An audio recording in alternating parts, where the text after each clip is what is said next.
কৃষ্টিৰ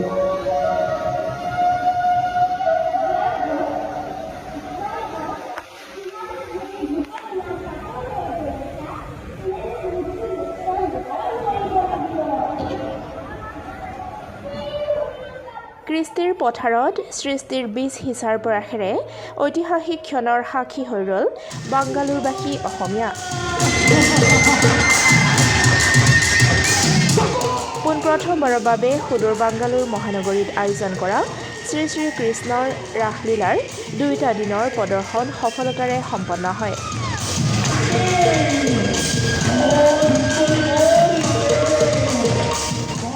য'ত অসমীয়া চলচ্চিত্ৰ জগতৰ নেত্ৰকাখ্যাত অৰুণ হাজৰিকাৰ ৰামধনৰ চৰিত্ৰ, অভিনেত্ৰী নিশিতা গোস্বামী আৰু শ্যামন্তিকা শৰ্মাৰ দৈৱকী চৰিত্ৰ আৰু তন্ভী শৰ্মাৰ ৰাধা চৰিত্ৰই তথা নিমন্ত্ৰিত ভাওনা শিল্পী বিষ্ণু বৰাৰ কংসৰ চৰিত্ৰই উপস্থিত দৰ্শকক আপ্লুত কৰে।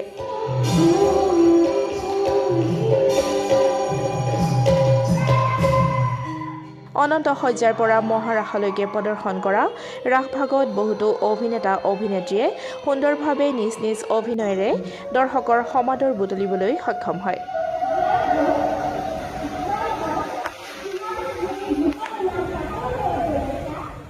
বাংগালুৰুস্থিত শিশুসকলৰ সাৱলীল অভিনয় আৰু ৰাধা কৃষ্ণকে প্ৰমুখ্য কৰি 30 গৰাকী গোপীৰ নৃত্য অভিনয় সঁচাকৈয়ে শলাগনীয়।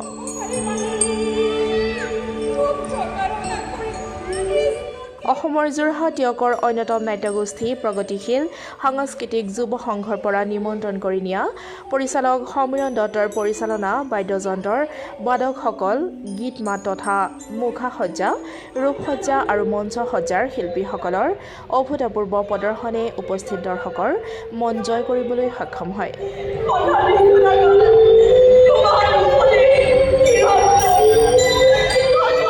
বাংগালুৰ মহানগৰীত প্ৰদৰ্শন কৰা ৰাসলীলাৰ আঁৰত জড়িত প্ৰতিজন কলাকুশলী আৰু কৰ্মকৰ্তাসকলক ৰাসলীলাৰ অন্তত মঞ্চত একত্ৰিত কৰি উদ্যোক্তা মণ্ডলীৰ হৈ প্ৰণৱজ্যোতি বৰাই সকলোৰে শিৰত পুষ্পবৰ্ষণ কৰাৰ লগতে পৰেশ বৰাই সকলোৰে সহায় সহযোগিতাৰ বাবে আন্তৰিক কৃতজ্ঞতা জ্ঞাপন কৰে।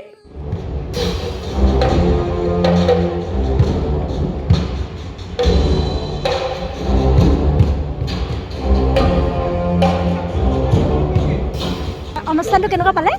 ভাল লাগিলে নিজকে মানে এনেকুৱা অনুভৱ হৈছে মানে অসমত আছো আৰু আমাৰ মানে অসমীয়া সমাজৰ এটা গৌৰৱ আমি যে বাহিৰত থাকি আমি নিজৰ সাংস্কৃতিকটো যে জীয়াই ৰাখিব পাৰিছোঁ সেইকাৰণে বহুত ধন্যবাদ। বহুত ভাল লাগিছে, বহুত ভাল লাগিছে। বহুত বঢ়িয়া আছে। বেংগলোৰবাসী ৰাইজক একদম বহুত ধন্যবাদ দিছোঁ।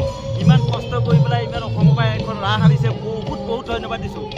অনুষ্ঠানটো চাই খুব বঢ়িয়া লাগিলে, বহুত ধুনীয়া লাগিলে। বেংগলোৰ চিটিজেনৰ পৰা আমাৰ অসমীয়া ফাংচন পাতিছে বা ৰাস পাতিছে, কিমান ধুনীয়া লাগিছে। আমিতো আজি প্ৰতিদিন চাব পৰা নাই, হ'লেও চাইছোঁ আৰু আৰু এছ'চিয়েশ্যনলৈ অনেক ধন্যবাদ যে এনেকুৱা এটা অনুষ্ঠান সুদূৰ অসমৰ পৰা সকলো শিল্পীকে আমন্ত্ৰণ কৰি আনি ইয়াত আনি পেলাই এনেকুৱা এটা অনুষ্ঠান ইয়াত উদযাপন কৰিছে, তাৰ বাবে অশেষ ধন্যবাদ সকলোলৈকে। বৰ ধুনীয়া লাগিলে। Thank you. চব ভাল লাগিলে, ভাষাই নাই। Thank you. ভাল লাগিলে দেই, ভাল লাগিছে। কাইলৈ আহিব দেই। খুব ভাল হৈছিলে, মানে কি বহুত ভাল হৈছে। তাৰমানে বহুত ভাল হৈছে ন? আমি দেখা নাই যে ৰাস অ'কে। আজি অনুষ্ঠানটো কেনেকুৱা লাগিলে? বাইদেউ আজি অনুষ্ঠানটো কেনেকুৱা লাগিলে? বহুত ভাল। আমাৰ ল'ৰাই এক্টিং কৰিছে। আজি ফুৰি গৈছোঁ, একচুৱেলি ভাল লাগিলে, বহুত ভাল লাগিলে। Thank you. আজি ৰাস চাই বেংগলোৰ চাই পাইছোঁ, বহুত ভাল লাগিল। Thank you. আজি বেংগলোৰ অসমবাসী ৰাইজৰ মই বহুত ধন্যবাদ দিছোঁ, কিয়নো অসম ভিত্তিৰ পৰা আহি আমি যে ইমান সদূৰ দূৰণিত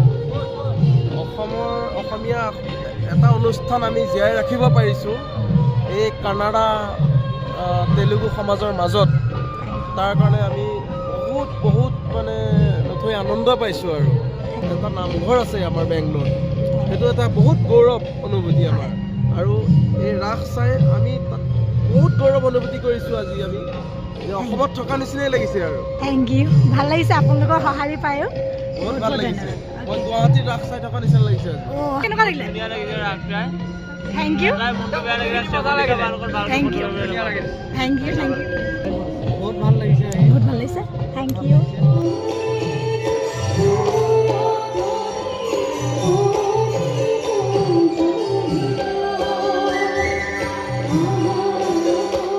news desk report Democratic Assam.